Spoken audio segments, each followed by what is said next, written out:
I want to be immortal, and if you click this video, chances are you do too. Unless you're lost? T and 6 taught me to play like the best of them, and I'm sharing that knowledge with you trash cans. Make sure you watch all the tips and good luck on your climb, nerds. Let's get into it. So what would we say our biggest strengths are? Huh? The occasional op crutch. I am the one your son don't need a gun. So as far as our game goes, we're talking like our aim, our positioning. Oh man, dude. Nothing. Well, let's flip it then. What would we say our greatest weaknesses are? Probably positioning would probably be something I'm not great at. Spike. Don't worry, I'm really good at.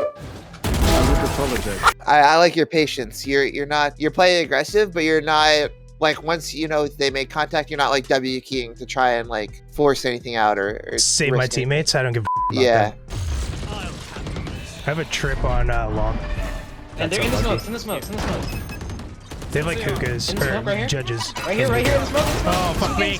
Only thing I could say there is because we know our Killjoy has ult, it might be good to just try and give it up completely. After we get a kill, we want to make sure that our information of what we gave them off of that kill is stale. You were playing backside, holding that right side angle. By staying exactly on that angle, enemies are going to have the chance to play off that information. You know, they might pre-fire you, they might swing you. By switching up your angle, you're gonna make that information stale, and there's no way they could punish you off of that. That's all unlucky. Oh, fuck. Spike down. God. Did you play like any Call of Duty or anything like that growing up? Yeah. Tons of COD. COD was my main before this. You got the Call of Duty reload sometimes. I've noticed. You had 10 bullets on that brim. Just keep an eye on our bullet count. So we have 10, and we reload when we know we're getting pressured, right? So we see the smokes down, and we COD reload with more than half the mag, and this brim just comes flying at you with the shorty. But this is something that should never get the opportunity to happen. Just get ourselves comfortable with getting low into the mag and not having to reload. Or furthermore, make sure we're safe before we reload. Think of all the downsides of reloading. So if we reload, one, we give a sound cue, so anyone's going to know exactly where you are. Second, it takes us away from the gunfight. So enemy might hear you reload and take that as a sound cue to like swing you. We don't want to reload if we're ever getting pressured or if it's not clear. So You sure? Oh, yeah. Oh my god, he's right. I'm gonna back up a little bit. it's good. Playing range is important, especially against shotgun. Oh, I'll never guess what your plan is. He's out. Oh. Nice. Like, when you have money like this, do you buy bullets? If you have spare money, yeah, Holy shit, I'll how buy was the bullets. tide? There's Does the teammate 3,000 need to spare. buy? Oh, yeah. Huh? Hey, I can buy somebody. You want to make sure you have enough to buy next round. Well, yeah. I mean that's more but important if being able you- to buy a teammate for this round. But if you know what you can do though. Oh However, my god. Please wait. That's so unlucky! Alright, so what I was going to tell you before I guess Ray's double satchel did and shotgun you in the face was to try and go for an orb, because now you could have your ult and not have to like hunt for an orb this round to get it. Yeah, I mean if you tell your teammates, like one or two teammates, to come showers with you and just you buy up armor, because what's their economy like? They're kind of broke too. They're forcing up, so a very winnable round, especially if your team's forcing. You kind of want to force with your team. Accuracy. What? Last player standing. Dude, this Okay, judge they're kid, just using judges. Let's I'm just gonna fade out lose so my you can fucking mind if I get judged one more time, bro. You only die to a shotgun if you let them kill you, or you get sloppy, right? So like if you play your range and you realize the angles that you could take, you're never gonna die to a shotgun. It's only when you get sloppy and push into smoke. We know that they were playing shotguns this entire half, right? That's their entire strategy, is just to shotgun you, and so one person gets shotgunned here. We're just pushing into a smoke again, where there's another shotgun sitting around this corner. If we know they play shotguns, never push a smoke, or never even get close to a smoke. Two ways we can check to see if they are playing shotguns. If you press tab before the round, you see their economy. If they're not able to afford full rifles, there's a good chance they're playing Judge, Bucky, Shorty, one of the three. This is just asking for someone to sit behind it with the shotgun or sit in it with the shotgun. So we want to play a range 1 and 2. We have 120 bullets. We could put 15 into the smoke to possibly get a free kill, right? Like, it's not a bad idea to sit back here and put half our mag into the smoke, because she's sitting right here, If we just put a couple bullets, 3 here, 3 here, 3 here, 3 here, we might find ourselves a random headshot and clear the smoke without even having to get close. I don't expect you to have the exact money, like, oh, if they have 3,900, they're buying this, or you know, they need exactly this many credits or raises this, but have an idea. You know what I mean? Like, oh, they can't buy, they're probably playing cheap angles with shotguns. Why is she sitting there? What the Teleport's ready. I don't know. You'll never guess. Oh, that sucks. Only thing with positioning there, I know you're probably trying to avoid a possible flank, right? Like we give the first contact point, but because we put ourselves into this corner, there's nowhere to go besides get a lucky spray transfer if 2 of them swing. Let's say they doubled up, which a smart team should do. They're gonna double swing you. Even if just 1 here swings you, we have nowhere to like fall back on. Because we're putting ourselves in this corner, instead of maybe walking out the doorway and holding from the doorway where you could like jiggle, we're forced to take a committed gunfight with at least 1 person. A lot easier to win this is to just back up and play to where we could have a fallback route. If we're playing the doorway, we could fall back, maybe back into this pocket as a second position, or even fall back this way. One, we have no movement is a problem, right? So we're in the corner and we can't strafe at all. So like they're gonna lock onto you right away as they're strafing. Well, they're by the TV, so... He's in CT. So only other thing with their positioning, we're kind of giving him too much space. It's good that you're not taking a committed gunfight. That's good. Like we want to still be trying to get that information off him that he's at least coming out, right? So I should have held it like here, probably? You could either jiggle there, or because you have like a long range weapon, you can stay in hookah and jiggle off the box. And we're ready to kind of jiggle this, right? Like we almost do it. And we're kind of just sitting in a weird spot. Think of it's smoked off. Killjoy doesn't have the information. Let's say the Killjoy's turn isn't here.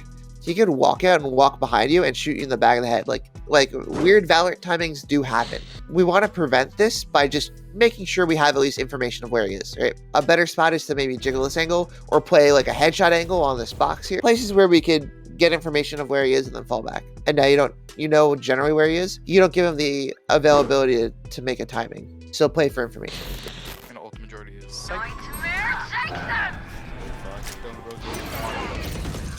30 seconds left. Enemy spotted B. Oh my god, this Raze is nuts! Raze and hookah. Last player standing. We just want to make sure that we're trying to play with a team. Once we hear hookah, we kind of turn around and give up. But the rest of your team is kind of pushing in and pressuring that chamber. So it might be better just to pile onto site with your team. Try and push the one guy rather than getting collapsed on and having to take ones. Because then after you clear out that chamber, you can then turn to that Raze as a team and fight together.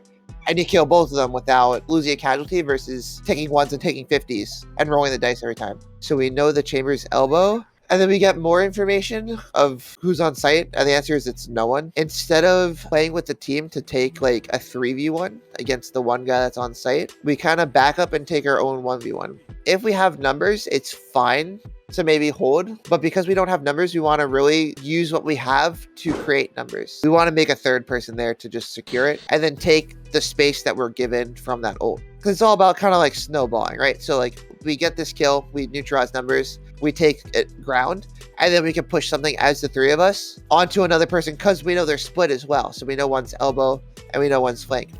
We know they're split, and so we pretty much have numbers if we play together. You take a 1v1 that you don't need to do. Well, one, she's taking a 1v1 that she doesn't need to as well, where you can possibly help her secure that. And then Yoru ends up having to take a 1-2. We should be all together on site or all together elbow pushing the other. But instead, we're taking 1v1s and give up any advantage we just had. Just play with your team. You don't have to push. That's unlucky.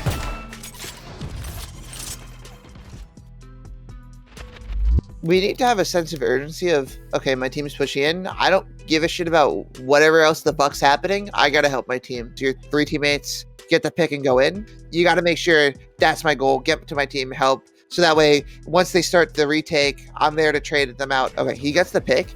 And off of that, your team W keys towards site, right? They're going in. There's no reason to kind of just chill here. We want to instantly run with our team. We're not, who cares about the one guy sitting there? We want to take base with our team, right? That way we can trade each other out because we have the advantage. All you need to do to win this round is play trades. And eventually, with that mentality, it boils its way down to a 2v1, and that's unlosable. But because we're not playing with our team, or we don't have the sense of urgency of playing with our team, your team gets split in half. You end up playing like back with your Killjoy, and then the 3 on site get pushed by 4 of them. And they don't have the numbers to trade each other out anymore. We allow it to be losable because we spread our numbers through thin. Once we know we're committing to a site, you have to run and play with your team because you want to keep that advantage in the round. You don't want to give that up. The only time I would say to not have this urgency of running back and play with the team is if you're way further pushed up and you know you're going to flank them. Then you call for your team to play back and play time. Here. One's right there. Can you re-smoke truck like right now, right where I am? We don't have to take a committed one, especially if our position's not known. We can play off their contact. We have numbers. We want to put ourselves in tradable positions. We shouldn't be out this far, right? Like maybe just jiggle this for information for cross. That way your teammates can play off of it. But because we give this committed one, but we give up their cross, and now one, they're going to have to hold more. They lose numbers off of this. So now technically, if we're playing this by the textbook, should win this because they're allowed to trade each other out. And we just give up this information, right? Like our objective is to just play time. We don't have to kill them to win the round. If we're play for information or play for time, we just don't want to take a committed one.